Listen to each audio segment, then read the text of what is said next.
வணக்கம், அருண் ஃபிசியோதெரபிஸ்ட்.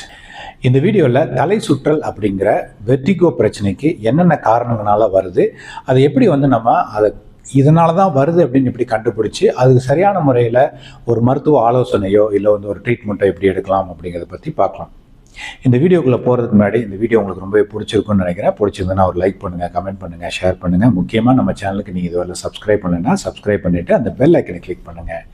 நீங்கள் செய்கிற ஒவ்வொரு சப்ஸ்கிரைபும் ஒவ்வொரு லைக்கும் எனக்கு ரொம்பவே ஹெல்ப்ஃபுல்லாக இருக்கும். இந்த வீடியோ கொஞ்சம் நீளமான வீடியோ, முழுசாக ஸ்கிப் பண்ணாமல் பார்த்தீங்கன்னா தான் உங்களுக்கு வந்திருக்கிற பிரச்சனைகள் இதுதான் அப்படிங்கிறது தெளிவாக புரியும். படுத்துட்டு எந்திரிச்சா தலை சுத்துது, எந்திரிச்சு நின்றுட்டு நடந்தா தலை சுத்துது, இல்லை தலையை மேச தூக்குனாவே தலை சுத்துது, நான் நின்றுட்டு தான் இருக்கேன் ஆனால் என்னை ஒரு சுற்றி இருக்க ரூமே சுத்துது அப்படிங்கிற மாதிரி இருக்குதான் வெர்டிகோ அப்படின்னு சொல்லுவோம். இது வர்றதுக்கு நிறைய காரணங்கள் இருக்குது. நான் 1 by 1 காரணங்கள் என்னென்னு பார்ப்போம். ஃபஸ்ட்டு காரணம் பார்த்தீங்கன்னா, உங்களோட ரத்த அழுத்தம் குறைவாக இருந்ததுன்னா இந்த பிரச்சனைகள் வரலாம். ஃபார் எக்ஸாம்பிள் பார்த்தீங்கன்னா, நீங்கள் படுத்துருக்கீங்க, படுத்துட்டு எந்திரிச்சு உட்காருங்கன்னா உட்காந்தோன்னே கொஞ்சம் தலை சுற்றுற மாதிரி இருக்கும். ஒரு ஃபியூ மினிட்ஸ் இருக்கும், அப்புறம் சரியாயிடும். அப்புறம் எந்திரிச்சு நின்னீங்கன்னா தலை சுத்தரமாக இருக்கும், அப்புறம் ஒரு ஃபியூ மினிட்ஸ் இருக்கும், சரியாயிரும். அப்படியே போயிட்டு இருக்கலாம். இந்த மாதிரி பிரச்சனைகள் இருந்தது அப்படின்னு சொன்னால் உங்களோட ரத்த அழுத்தம் குறைவாக கூட இருக்கலாம்.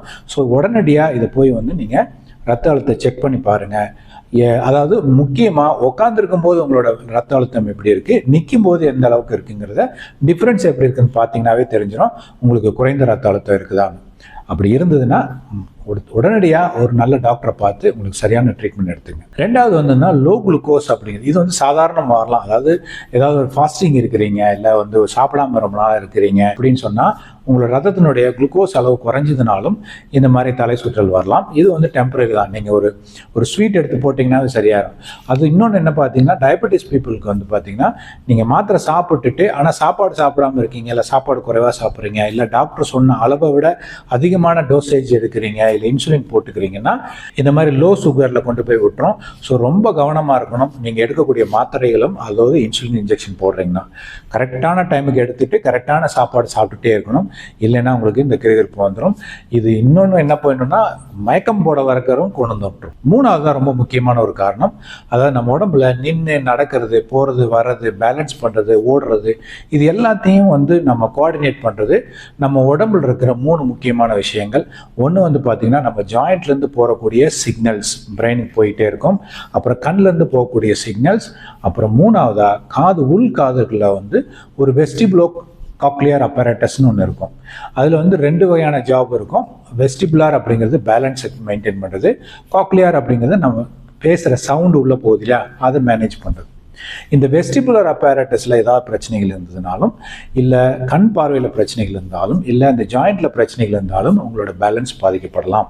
சரி, இது என்ன மாதிரி நடக்குது அப்படின்னு சொன்னால், சிம்பிள். நீங்கள் சின்ன வயசில் ஒரு விளையாட்டு விளையாண்டுருப்பீங்க இல்லையா, இப்படியே கரகரன்னு சுற்றிட்டு நின்னீங்கன்னா உங்களுக்கு கொஞ்ச நேரம் சுற்றுற மாதிரியே இருக்கும். இதுக்கு காரணம் என்னன்னா, அந்த உள்ளுக்குள்ள இருக்கிற வெஸ்டிபுலர் அப்பரேட்டஸ்ல செமி சர்க்குலர் கெனால்ஸ் சொல்லி இப்படி முறுக்கு வட்டமா இருக்கும். இப்போ வீடியோவில் படத்தில் காமிக்கிறேன் பாருங்க. இதுக்குள்ள ஒரு எண்டோ லிம்ப் அப்படிங்கிற ஒரு தண்ணி இருக்கும். இந்த தண்ணியினுடைய மூவ்மெண்ட், இப்போ நம்ம தலையை மூவ் பண்ணோம்னா அதுவும் மூவ் ஆகும். அதுக்குள்ள ஒரு ஹேர் லைக் ஸ்ட்ரக்சர் இருக்கும். இப்படி பெண்ட் ஆகும், இப்படி மூவ் பண்ணும்போது, இல்லை இப்படி பெண்ட் ஆகும். இது பெண்ட் ஆகும்போது இதுலேருந்து சிக்னல் பிரெயினுக்கு அனுப்பிச்சிட்டே இருக்கும். இப்போ தலை சாஞ்சிருக்கு, இல்லை நேராக இருக்கு, இல்லை மடங்குது, நம்ம ஓடுறோம், நிற்கிறோம், நடக்கிறோம் அப்படிங்கிற சிக்னல் இதுவும் அனுப்பிச்சிக்கிட்டே இருக்கும். ஸோ இது எல்லாம் சேர்ந்து தான் உங்களுக்கு பேலன்ஸ் அப்படிங்கிறது கொண்டு வரும். இதை மூளைக்கு போய் மூளையில் இருக்கிற செரிபெல்லம் அப்புறம் பிரெயின் ஸ்டெம் அப்படிங்கிற இந்த 2 ஏரியாவில் இருக்கிற செல்கள் இதை மேனேஜ் பண்ணும். இப்போ இதனுடைய வேலைகள் எவ்வளோ ஃபாஸ்ட்டாக இருக்குன்னு ஒரு எக்ஸாம்பிள் சொல்கிறேன்னா, நீங்கள் நின்றுட்டு இருக்கீங்க, உங்களை அறியாமல் யாரோ புஷ் பண்ணிடுறாங்க, இப்படி கீழே தள்ளிடுறாங்கன்னா, நீங்கள் இப்படி தள்ள உடனே உங்களோட ஜாயிண்ட்லேருந்து சிக்னல் பிரெயினுக்கு போகும். அப்புறம் கண் பார்வையில் உங்களுக்கு கீழே உழுக போகிறோம் அப்படிங்கிறது தெரியும். அது இல்லாமல் இந்த இன்னர் இயர் அப்படிங்கிற அந்த வெஸ்டிபியூல் சிக்னல் குயிக்காக பிரெயினுக்கு போகும். இது 3 சிக்னலும் போய் உங்களுக்கு ஐயோ விழுக போகிறோம் அப்படிங்கிற ஒரு சிக்னல் கொடுக்கும். அப்போ பிரெயின் சுதாரிச்சுட்டு இதை விழுகாமல் தடுக்கிறதுக்கு என்ன பண்ணலாம், ஆப்போசிட் மசில்ஸை வேலை செய்ய வச்சு பாடியை புல் பண்ணி பேலன்ஸ் கொண்டு வரும். இது யங் ஏஜில் ரொம்பவே பயங்கர ஃபாஸ்ட்டாக இருக்கும்.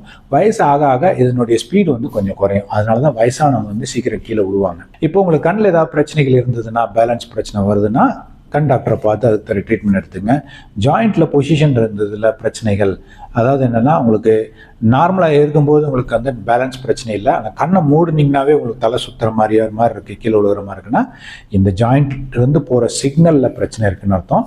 அதுக்கு ஒரு ஃபிசியோதெரபிஸ்ட்டை பார்த்தீங்கன்னா உங்களுக்கு அவங்க கரெக்டான எக்ஸசைஸ்லாம் சொல்லிக் கொடுப்பாங்க, அதுபடி ஃபாலோ பண்ணு.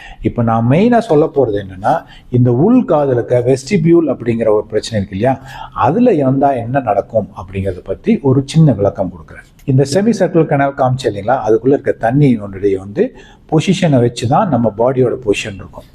இந்த ஏரியாக்குள்ள ஒரு அன்வான்டான ஒரு தேவையில்லாத ஏதாவது ஒரு டெப்ரின்னு சொல்லுவோம், ஒரு கிறிஸ்டலோ ஏதாவது ஒன்று வந்து அதுக்குள்ளே போயிடுச்சுன்னு வச்சிங்களேன், அது எங்கேருந்து வருதுன்னெலாம் நம்ம கரெக்டாக சொல்ல முடியாது. சம்டைம்ஸ் வந்து தலை அடிபட்டதுனால வரலாம், இல்லை வேறு ஏதாவது பிரச்சனைகளால கூட வரலாம். வந்ததுன்னா அது உள்ளே போயிடுச்சுன்னா அது போய் அங்கே இருக்கிற அந்த ஹேர் செல்ஸ் எல்லாத்தையும் வந்து உள்ளே போய் டச் பண்ணி அது ஒரு மாதிரி குழப்பி விடும். நம்ம தலையை ஆட்டுறோம்னா அது வேகமாக போய் இப்படி ஆட்டி விட்டு ரொம்ப குழப்பி விடும்போது லேசாக நீங்கள் தலையை சாய்ச்சிங்கனாவே பயங்கரமாக சுற்றுற மாதிரியான ஒரு ஃபீலிங் இருக்கும். இந்த பிரச்சனையெல்லாம் இல்லைங்க, எனக்கு லோ பிபி இல்லை, லோ குளுக்கோஸ் இல்லை, எனக்கு இந்த காது பிரச்சனை இல்லை, இது எல்லாமே இல்லை, ஆனாலும் எனக்கு தலை சுற்றுது. அதோடு சேர்த்து தலைக்குள்ளே ஏதோ பாரமாக இருக்குது, ஏதோ வந்து மண்டையில் அடிக்கிற மாதிரி வலிக்குது, தலை வலிக்குது. அப்புறம் எனக்கு பாடியில் வீக்னஸ் இருக்குது, நடக்கிறதே வீக்காக இருக்குது, கை எங்கேயாவது வீக்காக இருக்குது, கை வந்து ஸ்ட்ரென்த் இல்லாத மாதிரிலாம் இருக்குது அப்படின்னு சொன்னால் உங்களுக்கு மூளையில் அது வந்து ஒன்று செரிபெல்லம் அப்படிங்கிற சிறு மூளையிலையோ இல்லை உள்ளுக்குள்ளே இருக்கிற அந்த பிரெயின் ஸ்டெம்லேயோ ஏதோ பிரச்சனைகள் நடக்குது. அதை நீங்கள் உடனடியாக ஒரு நரம்பு சம்மந்தப்பட்ட நியூராலஜிஸ்ட் டாக்டர் போய் பார்த்தீங்கன்னா அவங்க எல்லாத்தையும் செக் பண்ணி உங்களுக்கு என்ன ட்ரீட்மெண்ட் அவங்க சொல்லுவாங்க. தாமதிக்காமல் போகும். சரி, இந்த பிரச்சனைகள் உள்ளவங்களுக்கு வந்து ரொம்ப கவனமாக இருக்க வேண்டியது என்னென்னா, உங்களால் ஈஸியாக கீழே விழுந்துருவீங்க. நீங்கள் யங் ஏஜோ அடல்ட்டோ இல்லை ஓல்டேஜோ எந்த பிரச்சனையும் எந்த நாளுமே இந்த பிரச்சனை, இந்த பிபிபிவிங்கிற பிரச்சனைகள் இருந்ததுன்னா உங்களால் ஈஸியாக கீழே விழுக்காட்டிடும். அது ரொம்ப டேஞ்சர். அதுவும் வயசானவங்களுக்கு வந்ததுன்னா இன்னும் ரொம்ப டேஞ்சர். சப்போஸ் உங்களுக்கு வந்து இந்த மாதிரி பிரச்சனை, தலை சுற்றல் இதெல்லாம் இருக்குது அப்படின்னு சொன்னால் முக்கியமாக நான் சொல்லக்கூடியது driving, any form of driving, cycle, motor bike, car உங்களுக்கு பண்ணக்கூடாது. ஏன்னா எப்போ தலை சுற்றும்னு தெரியாது உங்களுக்கு.